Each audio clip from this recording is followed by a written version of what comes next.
Now this afternoon's top stories. Prime Minister Harris addresses United Nations General Assembly. Tax amnesty extended in Guyana, and U.S. cargo plane crashes in Afghanistan, killing 11. Good afternoon and welcome to the ZIZ Midday newscast. Today is Friday, 2nd October 2015. I'm Carla Berridge. In national news, a rousing round of applause followed the Prime Minister's address this morning at the 9th General Assembly of the United Nations in New York. The St. Kitts and Nevis leader, the Honorable Dr. Timothy Harris, touched on a number of issues during his 18-minute speech, but what was clear was his government's commitment to delivering for the people in a transparent manner.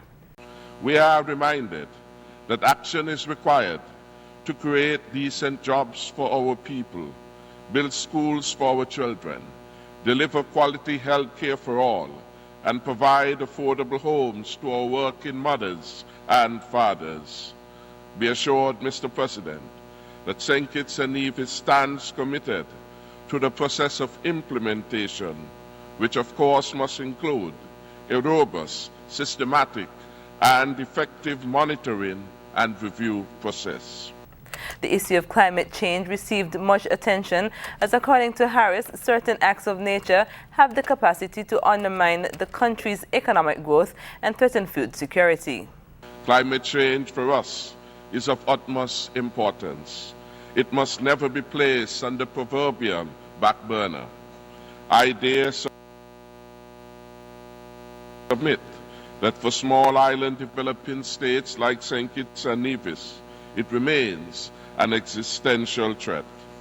Our well-being in its economic, social, and environmental dimensions is threatened by natural disasters, devastating floods, sea level rise, persistent drought, coastal erosion, and ocean acidification.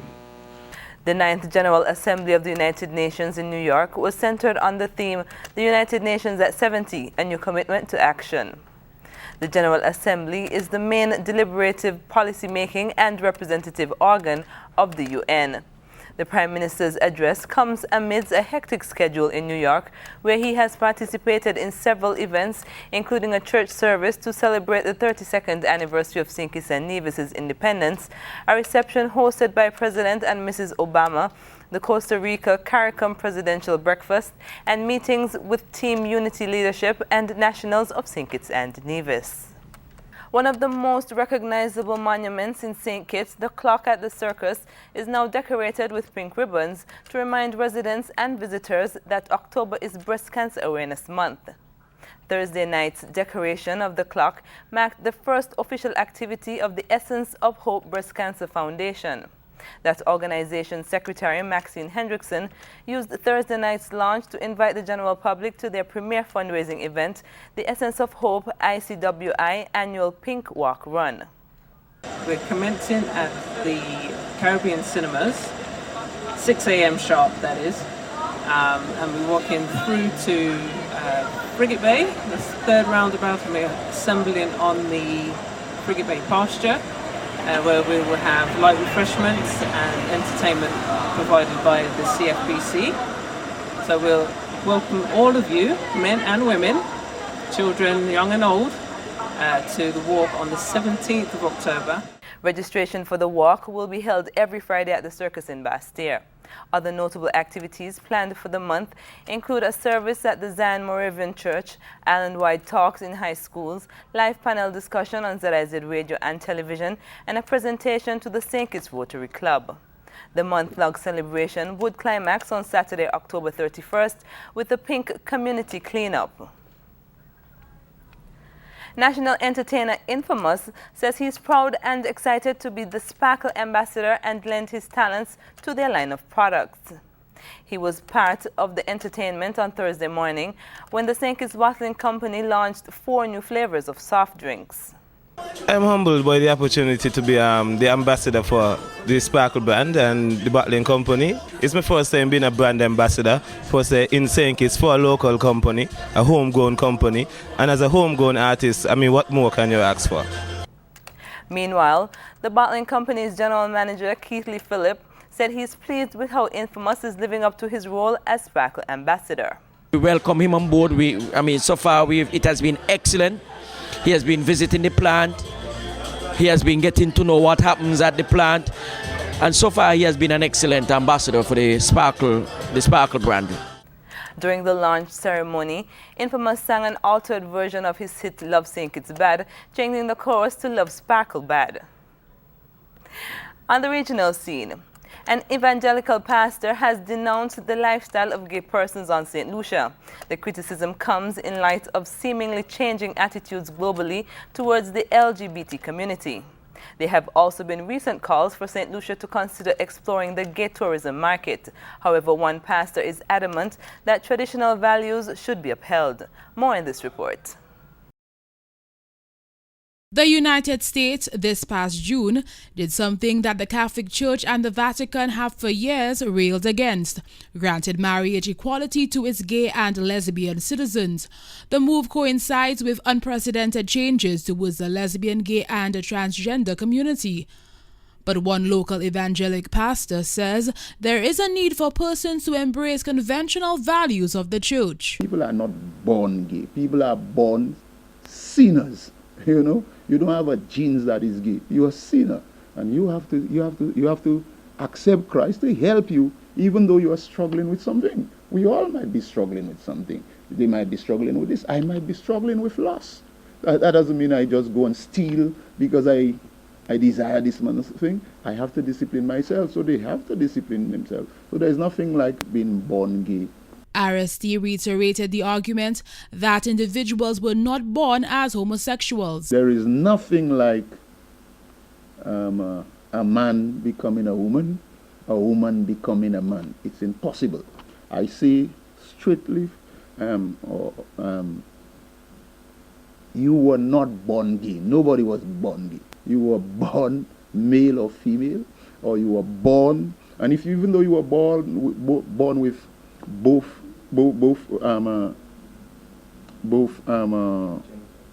genitals, or both with two different parts, it's obvious there is one that is more dominant, more renowned.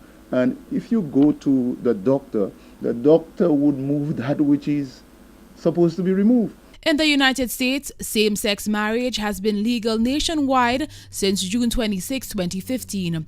It was announced in July 2014 that the United Nations, an employer, would extend equal benefits to its employees who have entered into same-sex unions in jurisdictions where they are legal. Citizens in Guyana who have defaulted on tax payments are being given more time to pay without interest as the City Hall extends its amnesty period. More in this Capital News report. City Hall's acting public relations officer, Deborah Lewis, says a decision was made to extend the amnesty period to October month end by the council. It was only Wednesday the first amnesty period ended where the council was able to receive close to $400 million in taxes from defaulting taxpayers. We have a steady flow of persons coming in, and the response from the business community has been overwhelming.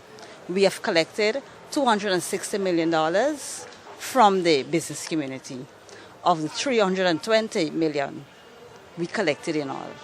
Ms. Lewis believes the new deadline for outstanding accounts owed to the Georgetown Mayor and City Council will avoid the prosecution of defaulters. So it is important, it is critical that taxpayers utilize the facility offered to them. After this, we'll go to the courts. And so we want to encourage ratepayers to come out and to use the period offered to them. So if persons would have encountered difficulties, financial difficulties, we have a payment plan. And what they need to do is to come into City Council, and we will discuss with them a suitable payment plan for them. The acting public relations officer says the collection of taxes plays an important role in helping City Hall carry out its duties. The fact of the matter is we are a service-oriented organization, and we provide a multitude of services to the citizenry. And so we have to clean drains, we have the roads to maintain. We have to do our parapets and reserves to clean and to maintain. And so paying your taxes is helping the council to help you. The council's amnesty period was designed to allow residents and business owners to pay the yearly taxes owed to City Hall and not the interest generated on their accounts due to non-payment. On the international scene, an American C-130 cargo plane crashed early Friday in Afghanistan, killing 11 people, including 6 U.S. service members. The plane crashed at about midnight local time. A U.S. military transport plane crashed at an airfield in eastern Afghanistan shortly after midnight on Friday, killing all 11 people on board. The U.S. military said 6 of its service members and 5 civilian contractors were killed in the crash. The plane came down at Jalalabad Airport, east of the capital Kabul. The Taliban claimed their fighters shot it down, but the U.S. military said the crash was an accident. It came amid fierce clashes between Afghan troops and Taliban militants who stormed through the strategic northern city of Kunduz on Monday.